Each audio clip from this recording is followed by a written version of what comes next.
How's it going, everyone? Today I want to share with you all a Minecraft project that I've been working on for the past couple of years. It's a fully functional Call of Duty Nuketown map made in completely vanilla Minecraft, just using command blocks, and it has guns, killstreaks, and all your favorite classic game modes. A quick disclaimer though, I did not build the physical map itself, I just coded all its functionality. Credits go to David Mason from Planet Minecraft for designing all of the beautiful landscaping.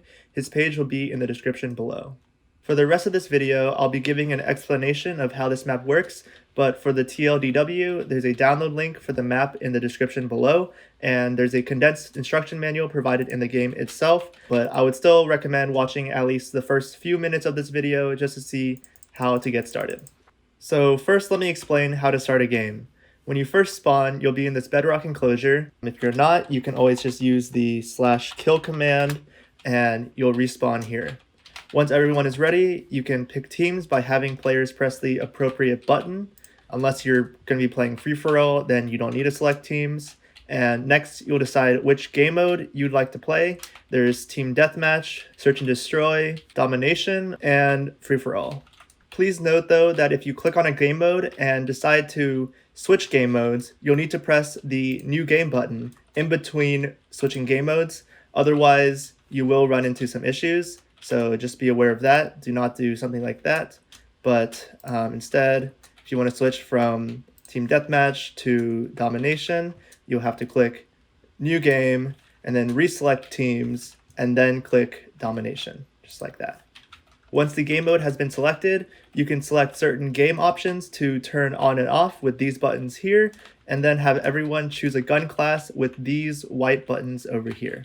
Please note that these gun buttons here and the join team buttons over here activate for the closest player to the button pressed. So if someone is closer to the button when you press it, they will get the gun instead of you.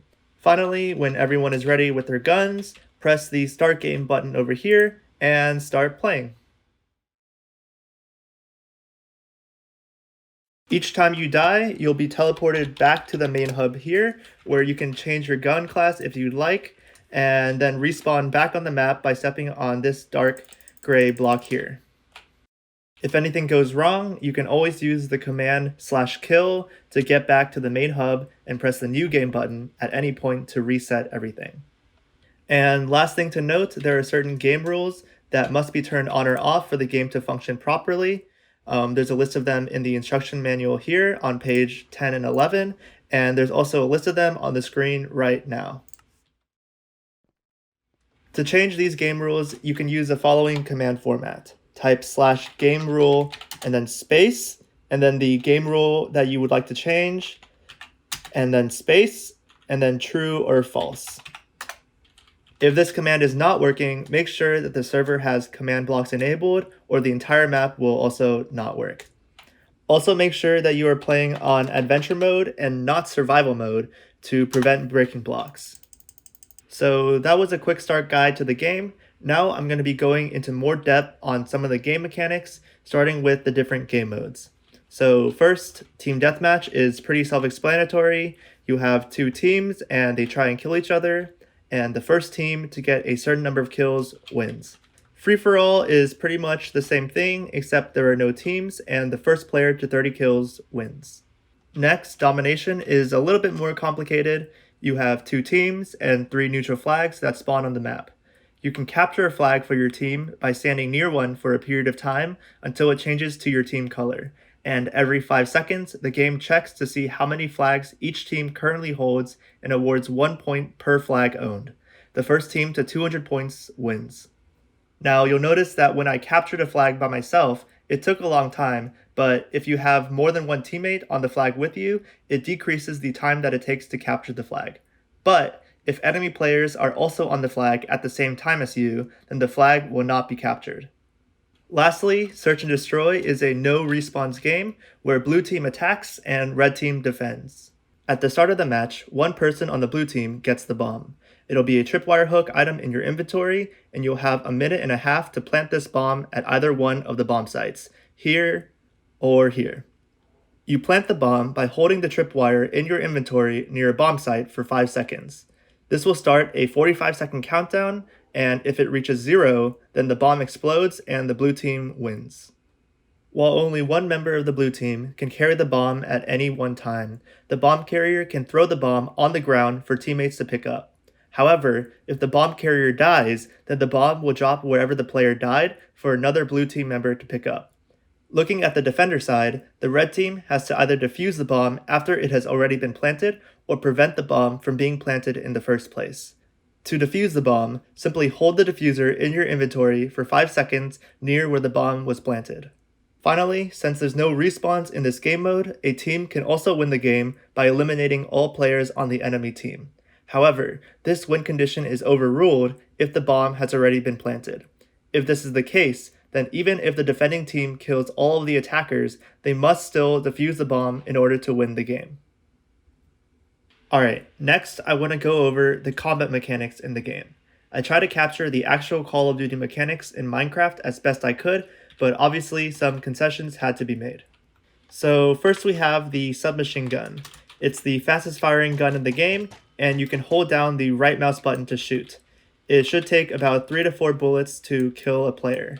Your ammo count in-game is represented as an arrow stack on your hotbar, and the gun automatically reloads when it's out of bullets.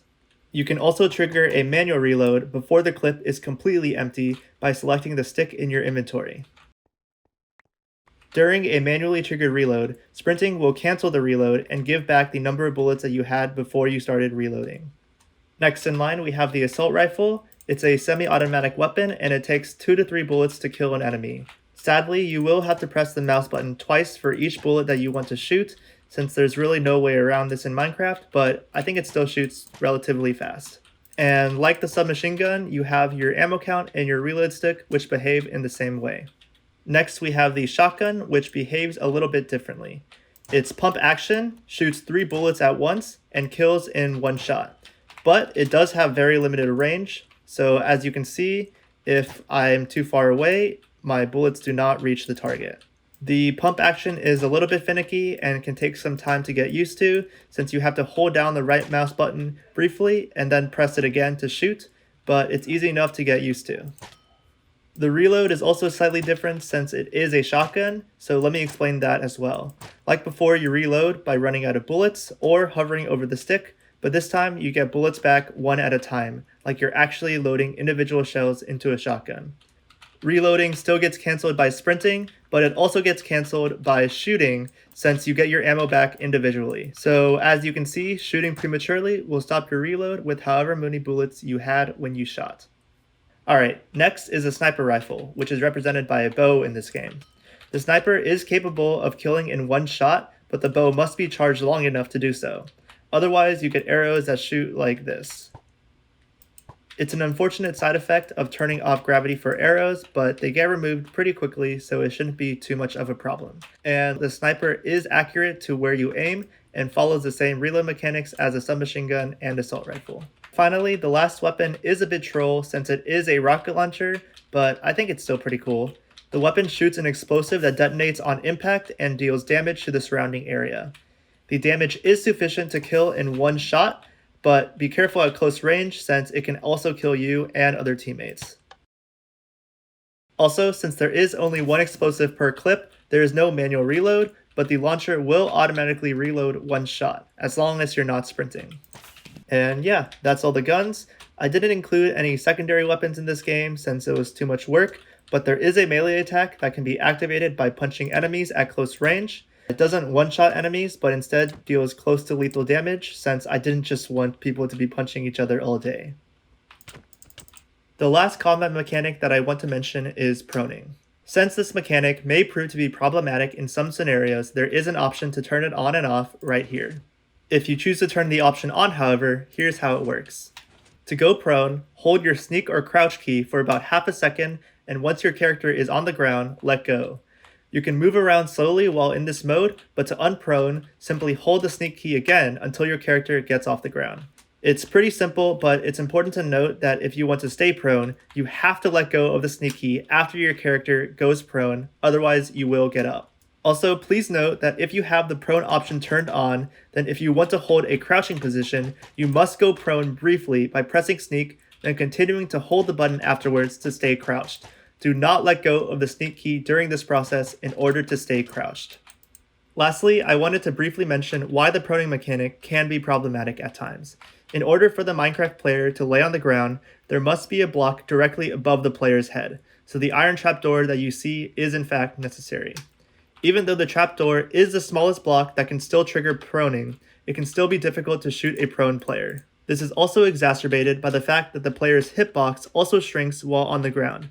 Thus, if the mechanic proves to be annoying, you can always turn the option off.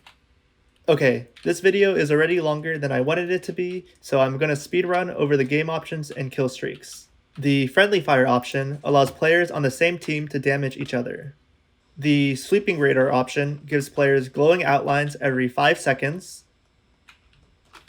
while the constant radar gives players glowing outlines indefinitely.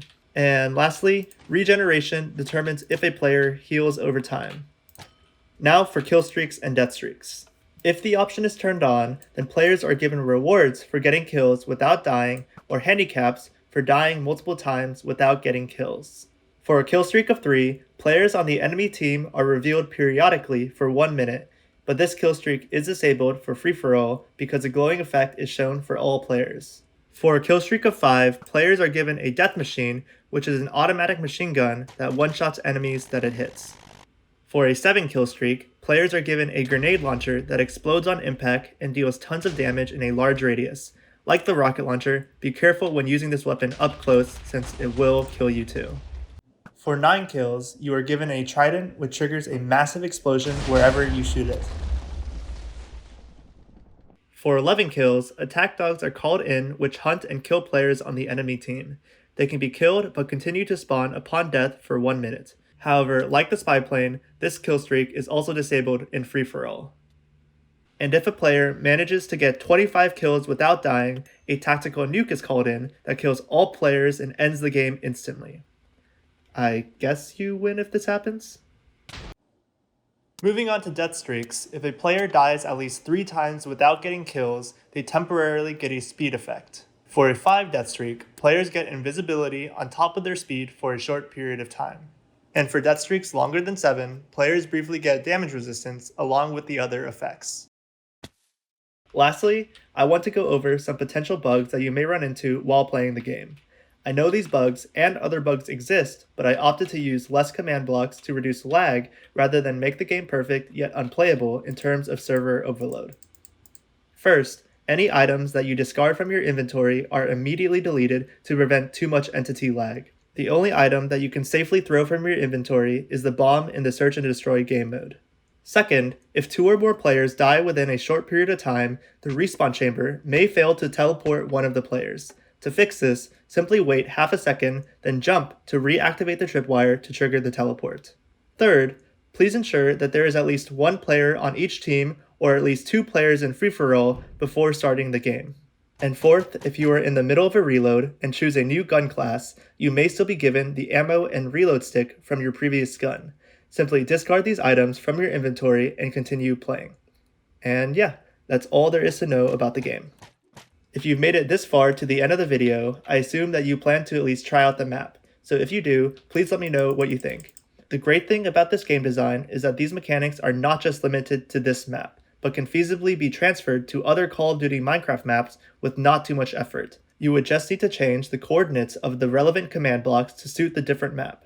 While I'm out of motivation to do this myself, I would love to see what you all can do to translate these functions or improve upon them. You can always leave a comment on this video about any questions that you may have, and I will try my best to answer them. Anyway, thanks for watching and have a good day. Bye.